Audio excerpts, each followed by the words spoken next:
there is access, there is traffic. Those are the things that define prayer. See the elements of the supernatural. And that's why all our testimony of prayer today begins and ends with prayer. I pray louder now, I pray faster now, I pray longer now. Thank God for all of that. But what did you see when you prayed? Where did you go to when you prayed? What was the transformation and transfiguration that happened when you prayed? Because we didn't know that life begins when you come out of flesh. And so we are doing a lot of activities in the flesh, and because these activities sound spiritual, look spiritual, and men clap and hype it, we think we have achieved so much. No, it's deeper than that. In the spirit realm, if you have not left the flesh, you have not known the rock. Upon this rock is a place outside of flesh. Upon this rock is a revelation of a reality outside of flesh. No matter how perfected you do it in the flesh, the signature of God will not be upon it. And so how do you step out of flesh? I'll just list them for you, explain one in 5 minutes, and we are out of here. Number one is in Jeremiah 33 verse 3. He said, call upon me and I will answer. That is the result of what? Calling upon him. But if you remain there, he said, beyond answering, he said, I will show you.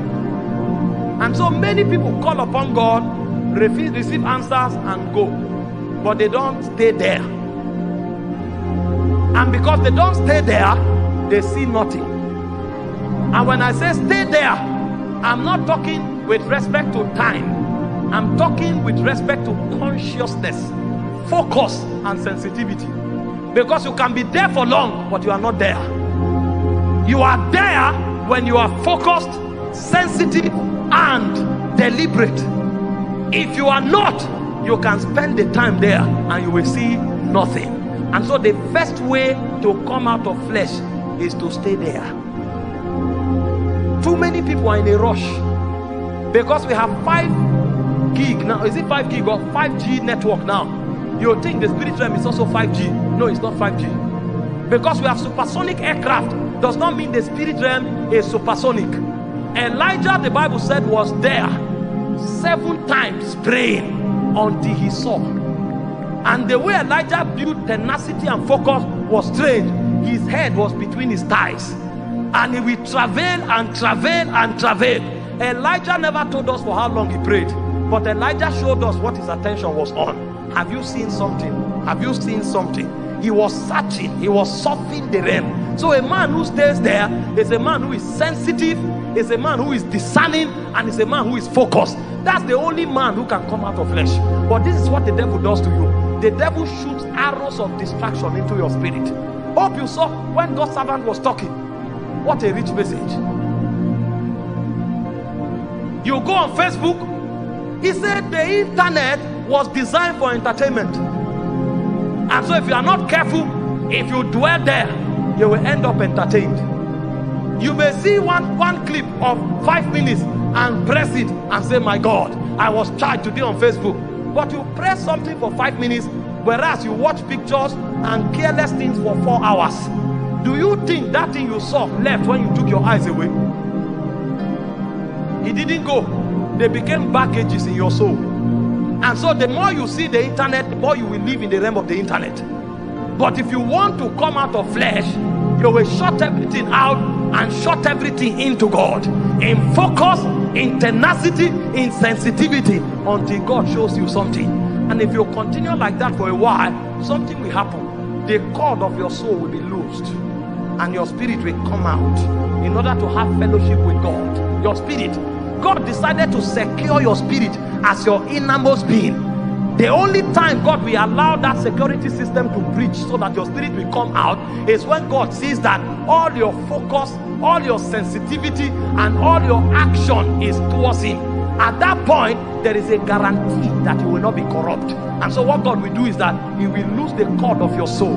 Your mind will give way, your emotion will give way, and your will will give way, and your spirit will come out to interact in the realm of God. That's when sounds will begin to come. That's when light will begin to come. But if you just call upon the name of the Lord, receive answer and run away. You will receive your answer, but you will live in the flesh. Because there is a way to decimate the flesh, is to keep the flesh in the presence. If you keep the flesh there for a long time, the spirit will have no choice but to come out. And when your spirit come out, the realities of the realm are open to you. That's when you can begin to write the story of your destiny. Everything you write outside that is a joke, because Moses was there. Moses wanted to kill the Israelite with stick. Do you know the power of Pharaoh? Do you know the authority of Pharaoh? Do you know the vengeance of Pharaoh? When Pharaoh showed up, he ran for his life. But when he ran, he discovered that the flesh profited nothing. That was when Moses found the way to Horeb. And in Horeb, Moses will go to the backside of the wilderness. And he was there. The moment there was a traffic in the spirit, he picked it. Because at this time, every baggage of Egypt, he had dropped it. If you still carry those things you touched in Facebook to the prayer altar, when you call God, he will answer. But until those baggages leave, you can't see. If you carry the baggage from your relationship to the prayer altar, if you call God in faith, he will answer.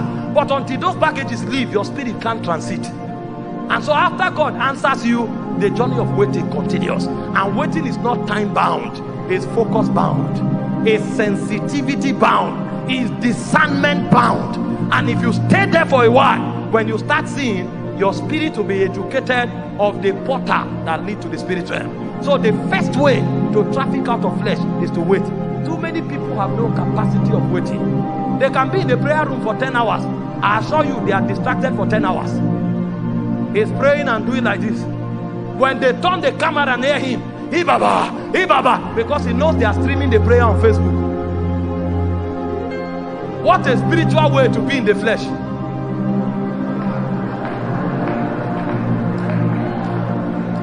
He's praying like a stranded man. But the moment they bring camera, that's a man of flesh. Ask him what is God saying, he doesn't know. Ask him where he's going to, he doesn't know. And he brags in prayer. You are a Pharisee. You want to come out? You must build sensitivity. You must build focus. And you must build discernment. You will stay there until the elements of your spirit man is awoken. That's where your reality is born. You will never come out of flesh. Listen, you don't come out of flesh from a Bible school. You come out of flesh when you wait in the presence.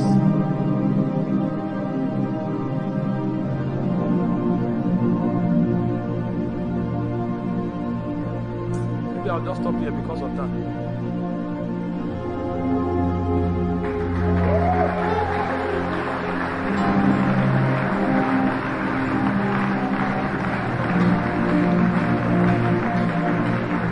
Let me explain something.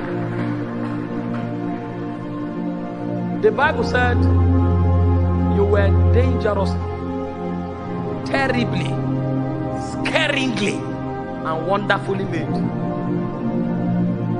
You know what it means? When you were made, nobody was there.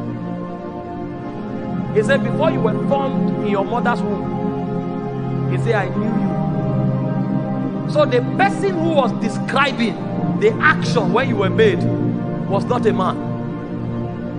God was the one talking. The person who said you were dangerously and wonderfully made, God was the one saying it. That means when God made you, you fascinated him to a point that he almost looked as if you will rise up one day to dethrone him. Hope you know when he made man, he said, let us make man in our own image. That means you'll be wrong 1,000 times if you say a man resembles anything apart from God. Anything, be it another man, anything you say a man looks like, you are wrong. The only thing the ideal man looks like is God in his glory. That's why John came and said, as he is, so are we in this world.